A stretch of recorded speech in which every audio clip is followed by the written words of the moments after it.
नमस्कार, मैं हूं विनय और आप देख रहे हैं वार्ता। आज की बड़ी खबर अमेरिका और भारत के बीच बढ़ते व्यापारिक तनाव से जुड़ी हुई है। अमेरिकी राष्ट्रपति डोनाल्ड ट्रंप ने भारत को रूस से तेल खरीदने के लिए निशाना बनाया है और कड़े रुख लगाने की धमकी दी है। लेकिन एक चौंकाने वाला खुलासा यह है कि पूर्व राष्ट्रपति जो जो बिडेन के कार्यकाल में अमेरिका ने ही भारत से रूसी तेल खरीदने की गुहार लगाई थी।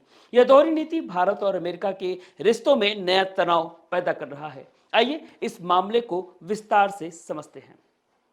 डोनाल्ड ट्रंप ने हाल ही में अपने social media platform truth social पर भारत की आलोचना की। उन्होंने दावा किया कि भारत रूस से भारी मात्रा में सस्ता तेल खरीदकर इसे अंतर्राष्ट्रीय बाजार में ऊंचे दामों पर बेच रहा है, जिससे उसे भारी मुनाफा हो रहा है। ट्रंप ने भारत पर यूक्रेन में रूसी युद्ध मशीन में अप्रत्यक्ष रूप से समर्थन देने का आरोप लगाया। उन्होंने 1 अगस्त से भारत के निर्यात पर 25% शुल्क और रूसी तेल खरीद के लिए अतिरिक्त जुर्माना लगाने की घोषणा की।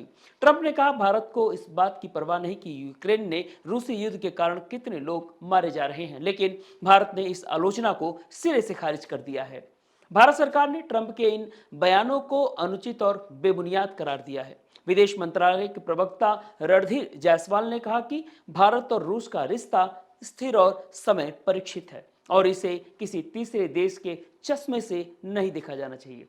जायसवाल ने यह भी खुलासा किया कि 2022 में रूस यूक्रेन युद्ध शुरू होने के बाद जब यूरोपीय देशों ने रूसी तेल आयात बंद किया, तब अमेरिका ने ही भारत से रूसी तेल खरीद को प्रोत्साहित किया। तत्कालीन अमेरिकी राजदूत एरिक गॉर्सेटी ने कहा कि भारत का रूसी तेल खरीदना वैश्विक तेल कीमतों को स्थिति स्थिर करने के लिए जरूरी था। यह नीति तेल की कीमतों को $130 प्रति बैरल तक पहुंचने से रोकने के लिए बनाई गई थी। भारत दुनिया का तीसरा बड़ा तेल आयातक देश है और रूस उसका सबसे बड़ा तेल आपूर्तिकर्ता। 2024 में भारत ने अपनी 70% तेल जरूरतें रूस से पूरी की। जनवरी जून 2025 में रूस से तेल आयात 1.75 मिलियन बैरल प्रतिदिन रहा, जो पिछले साल की तुलना में 1% अधिक है। भारत का कहना है कि सस्ता रूसी तेल खरीदने के लिए उसने वैश्विक मुद्रास्फीति को नियंत्रित करने में मदद की है।